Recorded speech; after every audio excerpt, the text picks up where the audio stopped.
what you gonna do? When the end destroys you.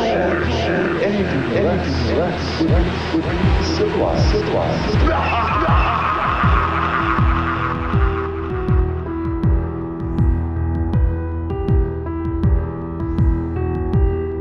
What is going on, everybody? Friends, fellow wisdom seekers, fellow truth seekers, haters, shills, bots, controlled opposition, everybody.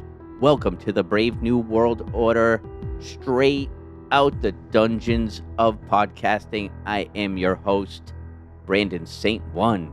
There is so much to talk about today in this episode. Thank you all so much for joining me. We're going to dive into the current political climate. It's wild out there. Things are happening so fast. I've been trying to wrap my head all around everything that's going on, and it seems like I've talked about this in the past. I've talked about the traps that people fall into. A lot of people want change, and rightfully so, because there's a lot of wild shit going on from the left right now, and has been for quite a few years, and people are definitely getting fed up with it. I'm fed up with it. To be 100% honest, I find myself slipping sometimes. Yeah, to be 100% honest, I find myself sometimes rooting for Trump because the left and Kamala Harris and Tim Walz are so crazy and they're proposing like communist policies. And like I say all the time, all the world's a stage. It almost seems like it's a setup. It almost seems like the left has fallen so far and have gone to the point of complete madness that it almost seems like, hey, what else are we going to do? We got to vote for Trump, right? I feel that pull sometimes, but maybe it's a trap. Maybe that is part of the plan all along. I've talked about the layers of deception in the past extensively. I've talked about falling for the fake-ass freedom fighters. Albert Pike, the 33rd degree Freemason, the author of Morals and Dogma, he said, "Whenever the people need a hero, we shall supply him." Another quote from him was, "We always give the public their heroes. We give the heroes to every faction. And then people, once they hear this person say all the right things, we give releases to them because he or she speaks for me. We say, go there and do that. And they do it. We give our power to authorized heroes." So maybe that's a little what's going on here. Maybe not. Maybe I'm just a paranoid, delusional conspiracy theorist with Trump derangement syndrome. Because I have noticed that you can't question anything around Trump in some circles. And the fact that the information that we're going to go through that was written by a great journalist and author, Whitney Webb. And I'm not surprised, but I'm a little surprised that not a lot of other people are talking about it. So it's one of those things that make me say, And I feel like this information is important. I think we all need to know this stuff because there is some darkness behind the scenes, obviously, right? There's some darkness with Trump, JD Vance, RFK Jr., Elon Musk. And I don't really care about all the fanboying over all these people. And like I said, I definitely have been watching what's been unfolding with the Democrats and how they cooed Biden like right out of office. Pretty much, they stopped his campaign, but also he hasn't even been seen. He's been on the beach, and I've been watching all that. And yeah, sometimes, like I said, I feel the pull. I think RFK Jr., some of the stuff he talks about sounds legit, right? He's talking about kids' health. He's anti-vaccine. Maybe we won't get locked down and forced to get jabs if something pops off next time. Tulsi Gabbard joins forces with them. It all looks amazing. They're calling it the Justice League. It's almost as faking gay as the shit the Democrats come up with, but still, it's a little inspiring, though. Definitely got me a little ramped up when I saw RFK Jr. come out with fucking pyrotechnics blasting when he introduced him on the stage. It was like kind of cool moment, right? But at the same time, I got to follow the truth. I got to follow the truth wherever it leads me because that is what I'm about. That's what I'm looking for. I'm not looking to pick a team. Sure, we live in the collective, which makes it really tough because I don't want to be black-pilled. I don't want to say, like, there's nothing we can do about any of this stuff. It's all written. It's a script, which it probably is. But maybe what we can do is not comply to stupid shit when it comes up. I don't know if voting anybody in is going to change anything, but I get it because things are crazy. Everything's expensive. We need some kind of change, right? I feel it. I feel the pull. But at the same time, I can't ignore information. And I can't ignore that I think this might be the hardening of hearts that I've talked about in the past that I got from the Gods of Eden book by William Bramley. I did 3 parts on that book. He talks about the hardening of hearts and how the controllers play both sides and they get both sides very angry at each other and pit them against each other. And right now, like I said, I'm 100% honest. I can sometimes feel my heart getting hardened and getting pissed off. Everything's so expensive. Everything's so crazy. And that's why I think we have to just chill out, take a step back sometimes, and try to take a look at the bigger picture here. So, all that being said, thanks for sticking with me during my ramblings. Let's dive into the goods, the information by Whitney Webb. She wrote 2 books. She's a great journalist. She wrote 2 books, 2 parts. One Nation Under Blackmail, all about how the United States has been completely corrupted and captured by high level blackmail operations similar to Epstein. And she also did some great work recently digging up some stuff about J.D. Vance and his connection to Peter Thiel and all their connections to creating a surveillance state. So we're going to go deep. Take this information in and do what you want with it. And I highly recommend that you check out the links in the show notes. Dive more into Whitney Webb's work. She's kind of raising the alarms on this great inversion, as some people are calling it. So let's dive into all this shit. We got J.D. Vance, Peter Thiel. If you don't know who he is the co-founder of PayPal. You probably heard his name out there. Well, J.D. Vance is just one of several proteges of Peter Thiel's, and that would include Sam Altman from OpenAI and Palmer Luckey from this company called Enduro Industries Inc. Actually, it's an American defense technology company that specializes in autonomous systems. Now you got to understand, this is a company that sells to the United States Department of Defense, and they sell artificial intelligence and robotics, and their major products include unmanned aerial systems, drones, also counter UAS, counter drones, semi-portable drones, and networked command and control software. In a recent campaign event, Trump was just talking about ramping up the Space Force and ramping up drones all over the place. So Peter Thiel recruited J.D. Vance into his circle while Vance was studying at Yale Law School.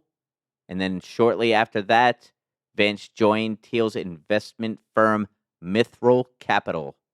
He worked there for 2 years before he joined Revolution Ventures, which started a seed fund called Rise of the Rest, whose major investors included Amazon's Jeff Bezos, the Walton family of Walmart, who boast long-standing ties to the Clinton family.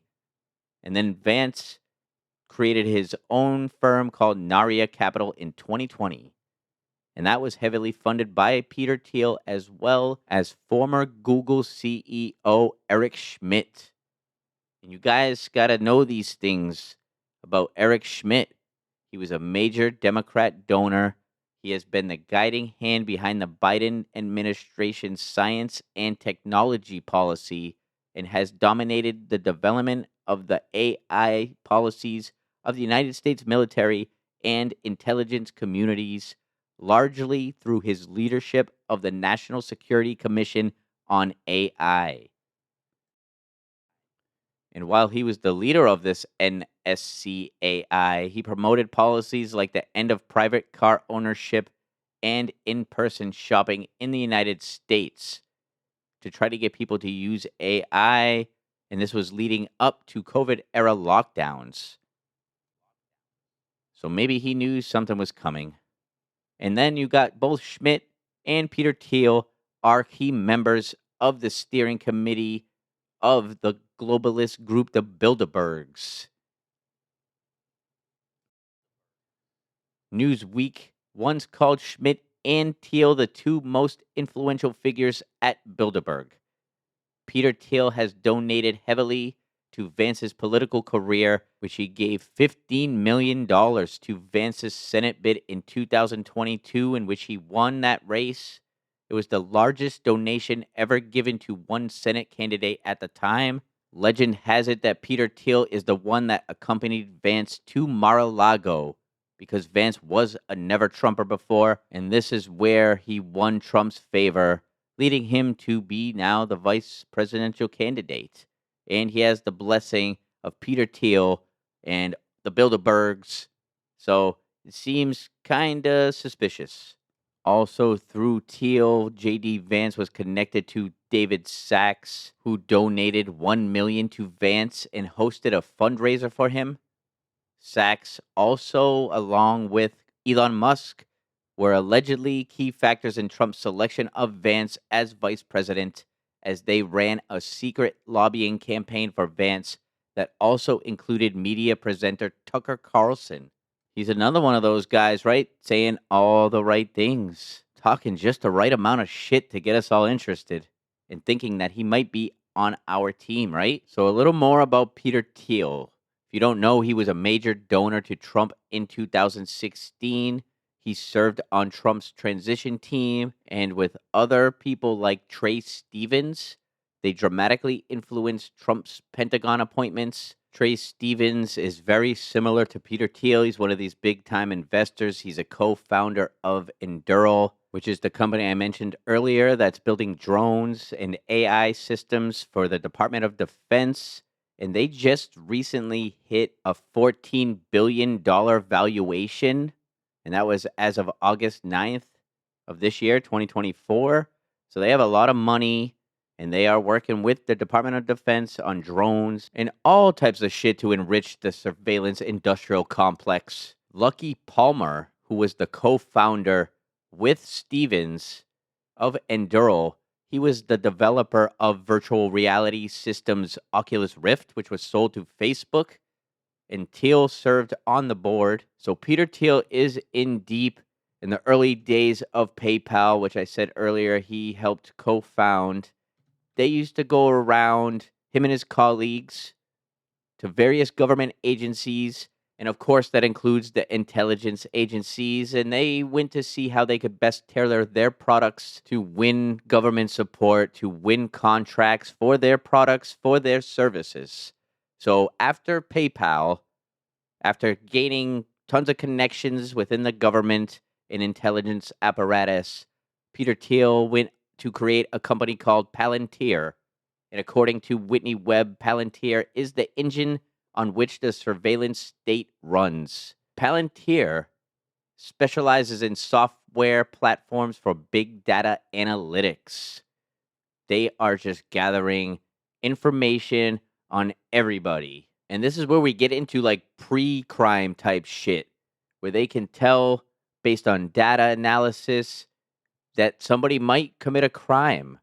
And we're going to get into a little bit of that. And the name Palantir is interesting in itself because it is from the Lord of the Rings, where the magical Plantiri were seeing stones. And they could be used for communication and to see events in other parts of the world. So Palantir is something to keep our eyes on for sure. This is like Minority Report type shit. And almost in lockstep with Trump picking J.D. Vance as his vice president, it was reported that Palantir co-founder Joe Lonsdale, as well as Palantir itself, were backing a Trump-Vance super PAC called America PAC. It's all about them Benjamins. It's not about how many people you can get wearing red MAGA hats and American flag t-shirts all over the place. It's about what's happening behind the scenes. This type of shit. So let's dive a little bit more into Palantir. And once again, this is from Whitney Webb's Unlimited Hangout website. I'm going to put the links in the show notes. Check out her work. Tons of stuff to read. Stuff you won't see anybody else going near. Nobody wants to talk about this shit. But I do. And I want to thank all of you for coming along with me on this journey. Because this is a learning experience for me, too. I didn't know a lot about this at all. So let's continue to gain some knowledge together and read a little bit more about Palantir. and why they were created in the first place. Supposedly, they were created to be the privatized version of a post 9/11 surveillance program that had been dreamt up by the Iran Contra criminals responsible for the unconstitutional Main Core database. I've never heard of this before. Main Core. So, during the Reagan administration, the individuals at the heart of the Iran Contra scandal developed a database called Main Core, which firmly placed the United States national security state on its current tech-fueled path for crushing dissent.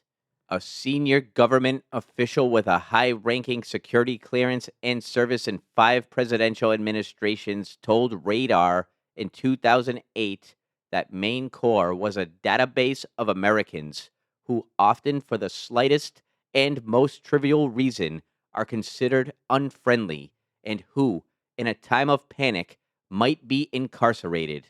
The database can identify and locate perceived enemies of the state almost instantaneously. So, Main Core was developed for use in continuity of government protocols by the key Iran Contra figure Oliver North and his allies that operated an off the books intelligence apparatus with direct CIA involvement known as the Enterprise.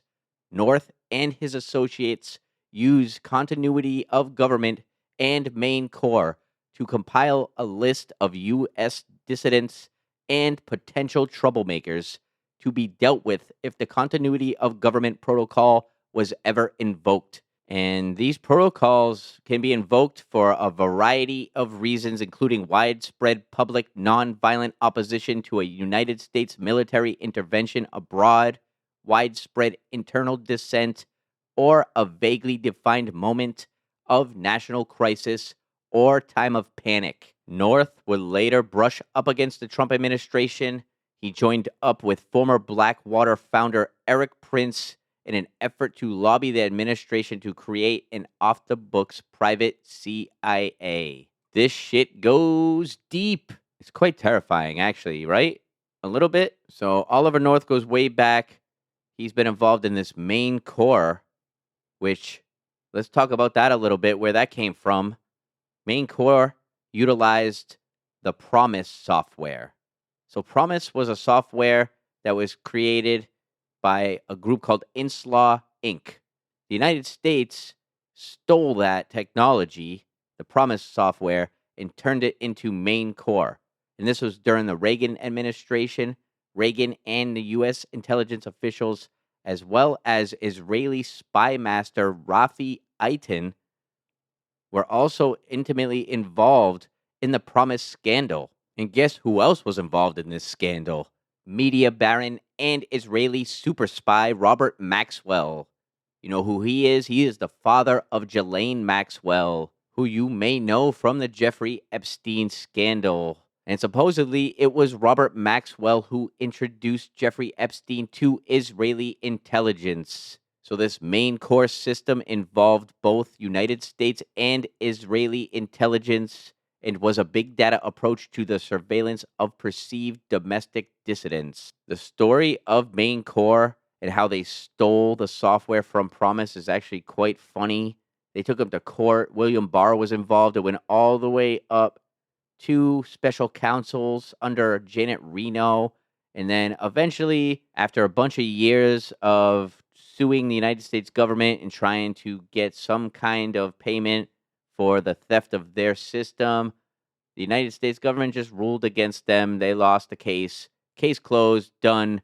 They probably had to pay damages and shit afterwards too, because you think they're going to investigate themselves, the Justice Department, and then say, yeah, we were wrong. When has that ever happened? Especially when they want something like this to control, to data mine, and to use against us somehow.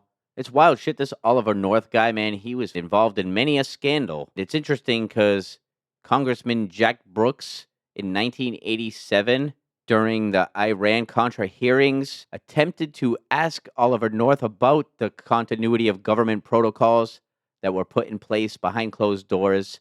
And take a listen to what happened. He got shut down real quick. Take a listen to this. Colonel North, in your work at the NSC, Were you not assigned at one time to work on plans for the continuity of government in the event of a major disaster? Mr. Chairman.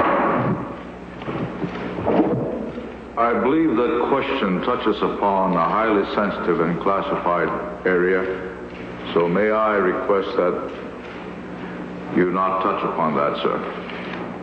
I was particularly concerned, Mr. Chairman, because I read in Miami papers and several others that there had been a plan developed by that same agency, a contingency plan in the event of emergency that would suspend the American Constitution. And I was deeply concerned about it and wondered if that was the area in which he had worked. I believe that it was. May I most respectfully request that that matter not be touched upon at this stage. If we wish to get into this, I'm certain arrangements can be made for an executive session. And tragically, the only member who got close was Jack Brooks, and he was stopped by the chairman. But the truth of the matter is that, yes, you do have those standby provisions, and the plans are there, and the statutory emergency plans are there, whereby you could, in the name of stopping terrorism, apprehend, invoke the military, and arrest Americans and hold them in detention camps. So that's hilarious how Jack Brooks asked that question and the gavel came down so fast. At the end of that clip, that was Henry Gonzalez, a Texas representative, around the same time, warning the alarms of the continuity of government protocols that are in place. And he says that Jack Brooks is the only guy who got close, which wasn't very close at all. So these just may seem like wild conspiracy theories, but these are government officials talking about them, warning about them.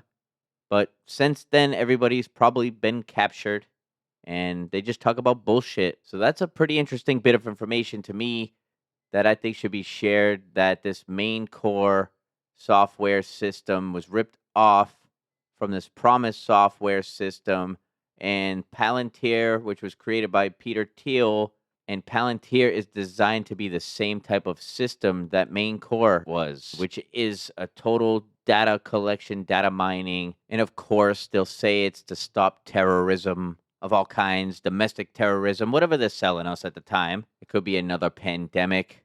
They could use all the data collection, AI, sophisticated systems to track how the virus is moving. They'll tap into people's smartwatches, all these devices they have people wearing that read your biometrics. They'll know who has a fever. They'll show up at your house, quarantine your ass so fast. You never know. Could be done. But before I risk sounding like a complete paranoid, delusional conspiracy theorist, let's continue to dive into this story by Whitney Webb, a legit journalist, does the due diligence. So what I was saying before is that the United States government stole this system Promise from this company and then turned it into main core, and they continued to amass a ton of data.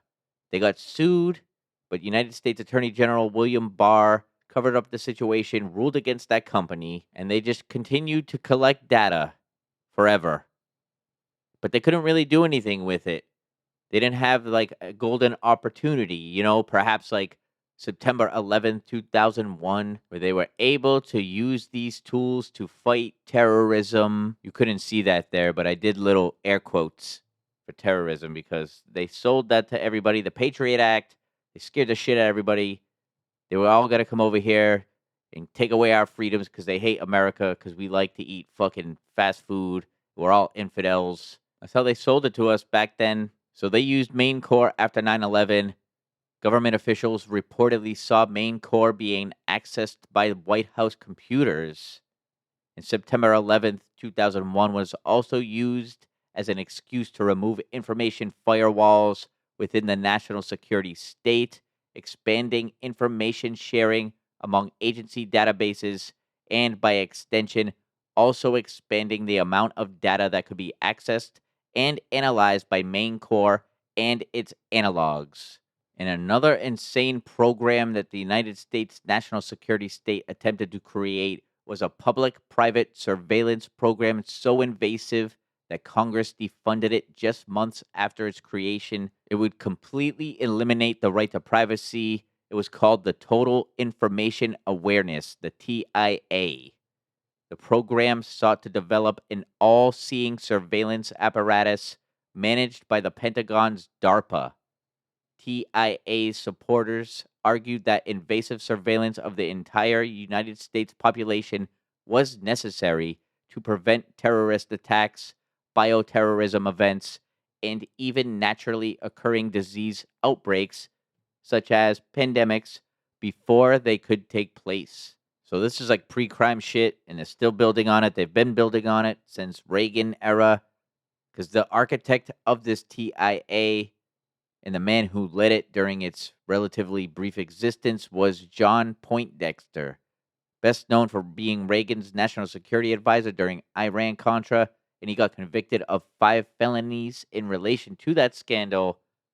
Poindexter, during the Iran-Contra hearings, claimed that it was his duty to withhold information from Congress. So these are the types of people we are dealing with.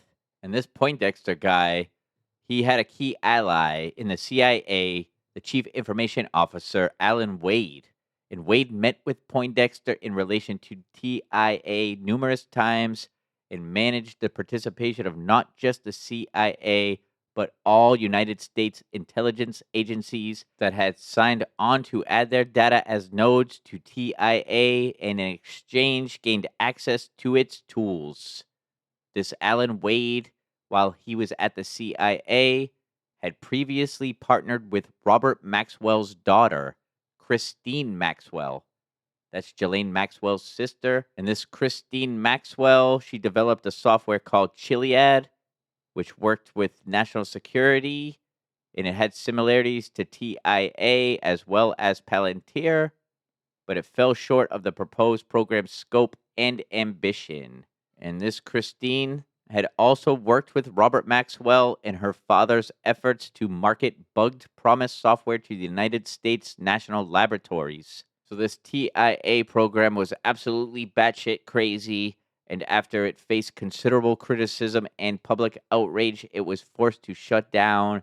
But the Shyamalan twist is it was actually never shut down. Its various programs were just covertly divided among the web of military and intelligence agencies that make up the United States national security state. While some of those TIA programs went underground, the core panopticon software that TIA had hoped to wield began to be developed by the company now known as Palantir. With considerable help from the CIA and Alan Wade, and also Poindexter. So this TIA Total Information Awareness System was launched in February 2003. And like I said earlier, it was immediately controversial, and they changed the name in May of 2003 to Terrorism Information Awareness. And of course, they did this because they wanted to make it sound less like an all-encompassing domestic surveillance system. And they wanted to, like I said earlier, it's all in the wording. It's all about terrorism, fear. They need to manufacture consent to implement these things. So that's what they do. They changed the name of that to make it sound more friendly, like it's for the people.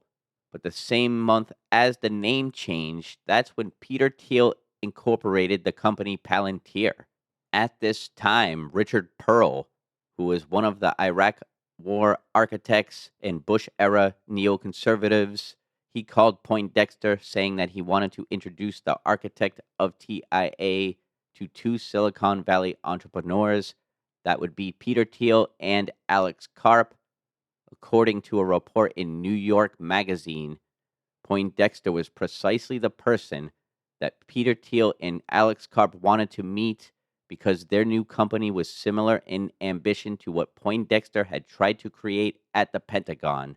New York Magazine reported that Thiel and Karp sought to pick the brain of the man now widely viewed as the godfather of modern surveillance. So get this. After Palantir was incorporated, the CIA's investment firm that's called InQtel became the company's first backer. Although the details of this investment remain hidden from the public to this day, we don't know how much they invested, but we do know it was publicly reported in mid 2006 that In-Q-Tel did invest in Palantir. And that's wild because I never heard of this In-Q-Tel before.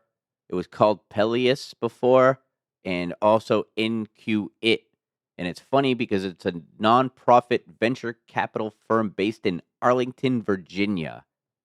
It invests in companies to keep the Central Intelligence Agency and other intelligence agencies equipped with the latest information technology. The name In-Q-Tel is pretty funny.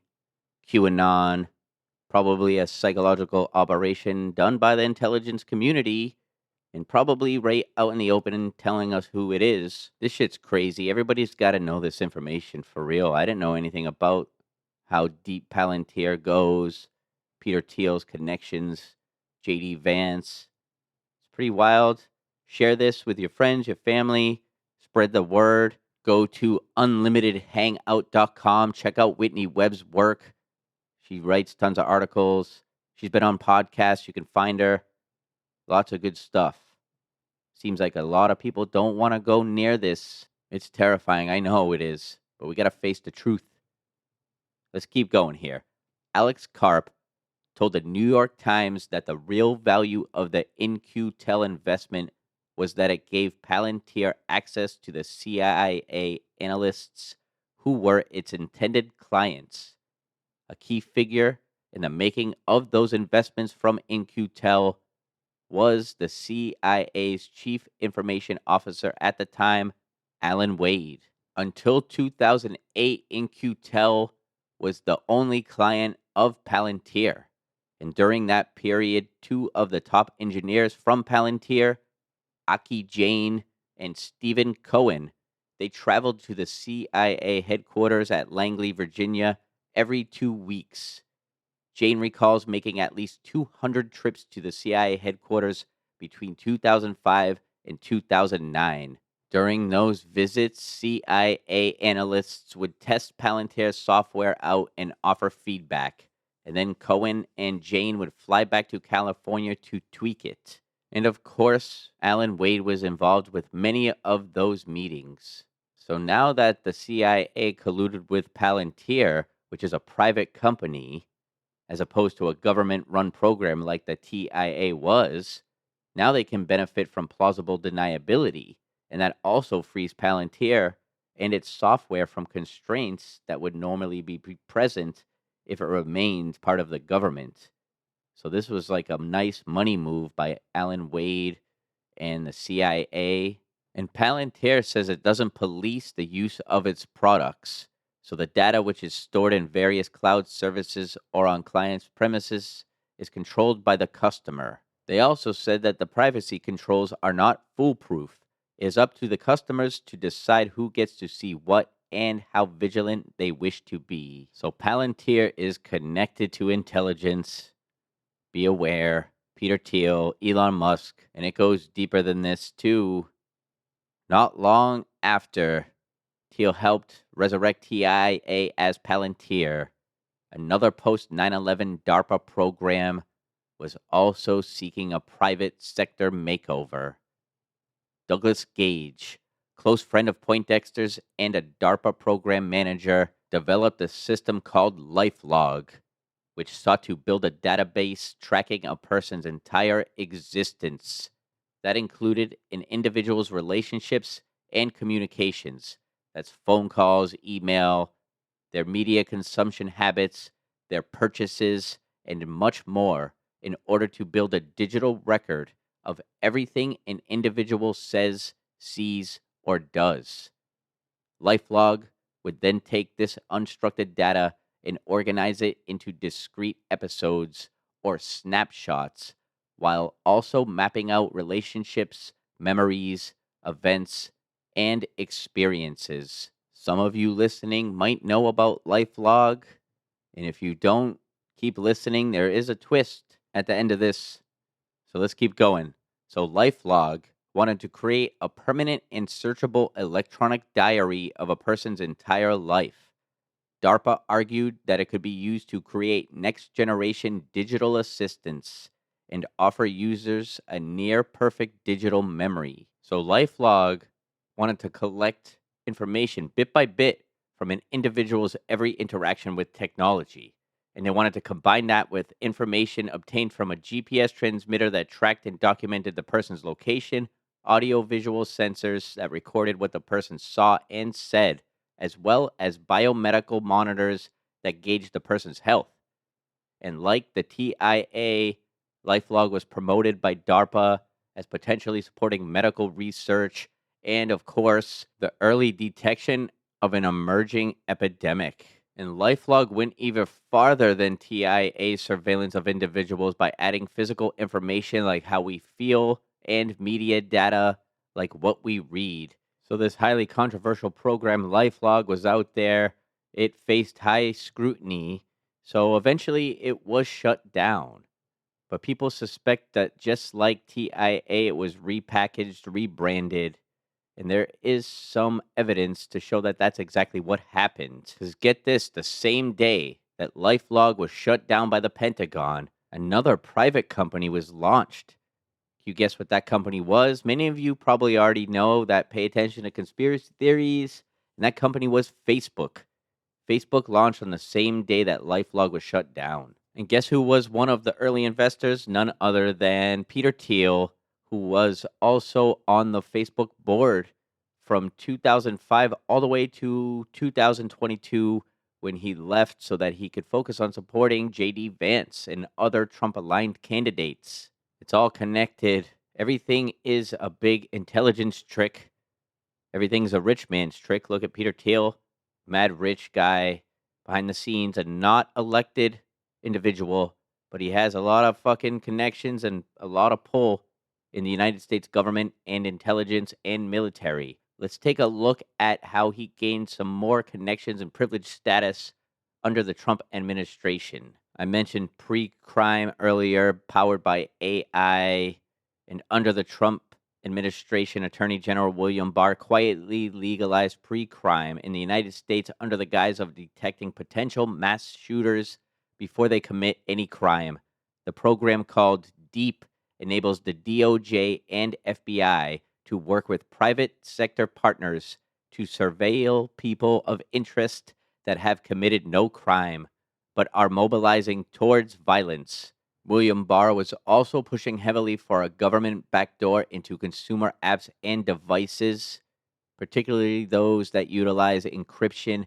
He also signed a data access agreement with then UK Home Secretary Priti Patel that allowed both countries to demand electronic data on consumers from tech companies based in the other country without legal restrictions. Also, during the Trump administration, an Israeli intelligence-linked company called Carbine 911 began to be installed throughout the United States in emergency call centers and has since spread throughout the nation. Carbine 911 was heavily funded by Peter Thiel's Founders Fund, and Trey Stevens sits on its advisory board, alongside Michael Chertoff, who is the head of DHS under George W. Bush, and Kristen Nielsen, who is the head of DHS under Trump. Carbine was also heavily funded by Jeffrey Epstein and Leslie Wexner, and for much of its early history was closely associated with former Israeli Prime Minister Ehud Barak, himself an intimate associate of Jeffrey Epstein. Carbine 911 extracts any and all data from consumer smartphones for merely making emergency calls and then use it to analyze the past and present behavior of their callers, react accordingly, and in time predict future patterns, with the ultimate goal of smart devices such as smart street lamps making emergency calls to the authorities as opposed to human beings. The data that they collect from these products, which are slated to be adopted nationwide as part of a new national next-generation 911 system, are shared with the same law enforcement agencies now implementing the Barr-designed, that's William Barr, National Disruption and Early Engagement Program to target individuals flagged as potentially violent based on vague criteria. Combined with the domestic terror framework released during the Biden administration, the definition of domestic terrorists now encompasses those who oppose United States government overreach and those who oppose any form of capitalism, including the World Economic Forum favored stakeholder capitalism and or corporate globalization. Also, Trump's son-in-law Jared Kushner and his daughter Ivanka promoted a health-focused agency modeled after DARPA called HARPA. HARPA's proposed flagship program was called Safe Home, and it would use breakthrough technologies with high specificity and sensitivity for early diagnosis of neuropsychiatric violence, specifically advanced analytical tools based on artificial intelligence and machine learning. The program would have cost an estimated $60 million over 4 years and would use data from Americans' social media accounts as well as Apple Watches, Fitbits, Amazon Echo, and Google Home, and other consumer electronic devices. It would collect information provided by healthcare providers to identify who may be a threat.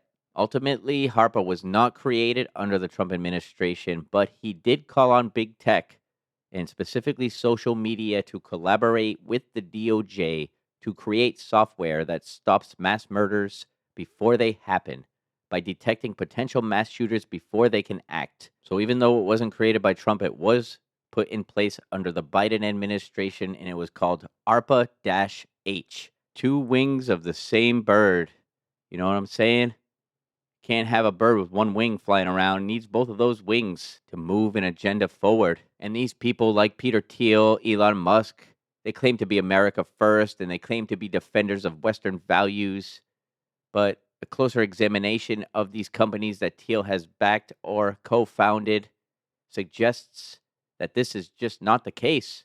A lesser-known example of this is Palantir's early role in developing a way for the United States government to target Julian Assange. And also doing a little of my own research, I found an article from The Intercept from 2022 about how Peter Thiel's Palantir helped the NSA spy on the whole world. It says documents provided by NSA whistleblower Edward Snowden reveal Palantir's role in creating the United States government's international spy machine.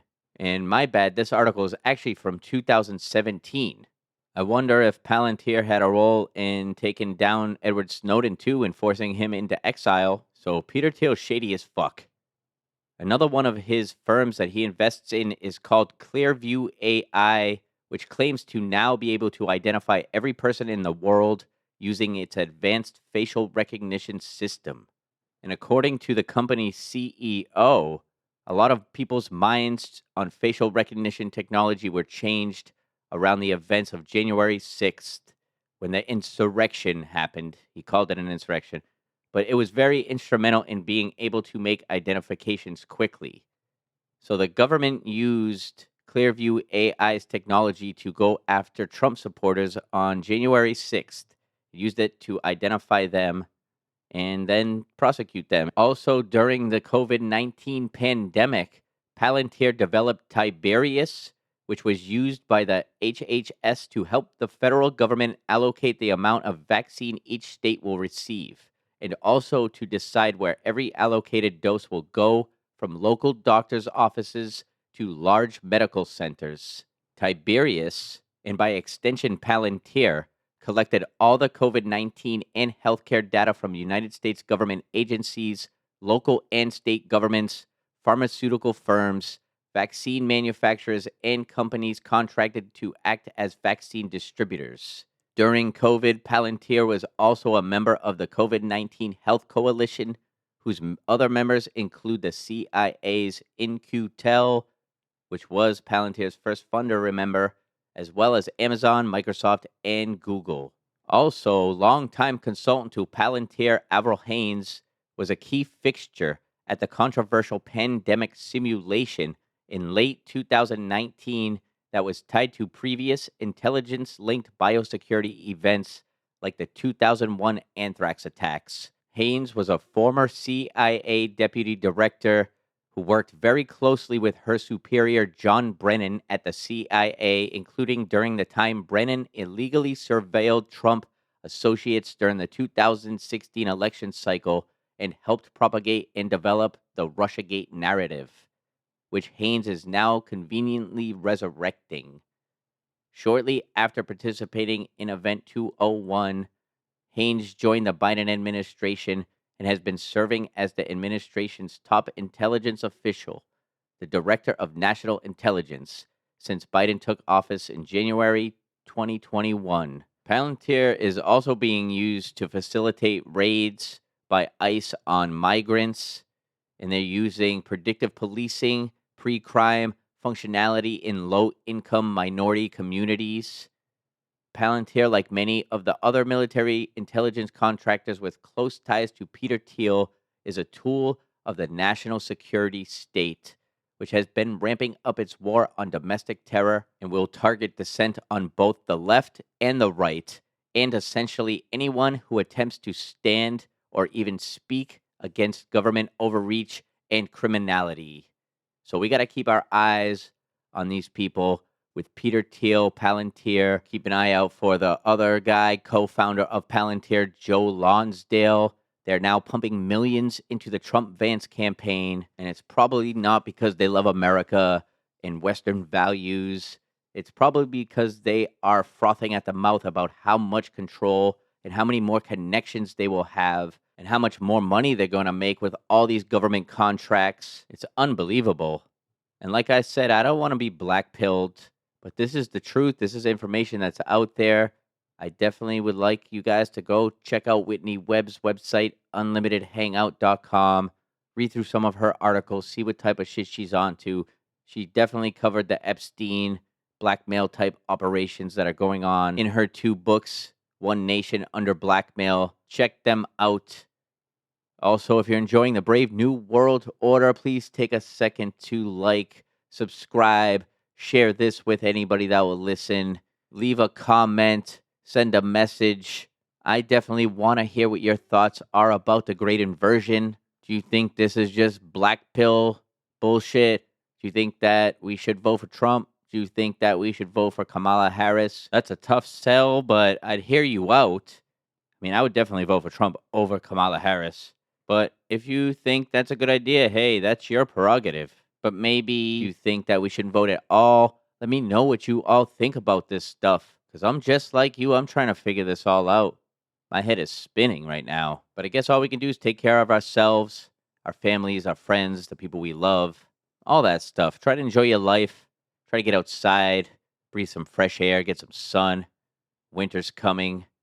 I'm in New England, so it sucks when the winter comes and the snow starts falling and it's freezing. I gotta break my back shoveling snow, but it's all good. I am excited to see what's gonna happen in November with the election. And I've been saying it seems like, the season finale of 2024 seems like we're heading into some crazy shit the next couple months. Probably gonna be some type of events. Hopefully nothing too nuts. Hopefully no massive trauma-based mind control events. We know that politics is going to get crazy.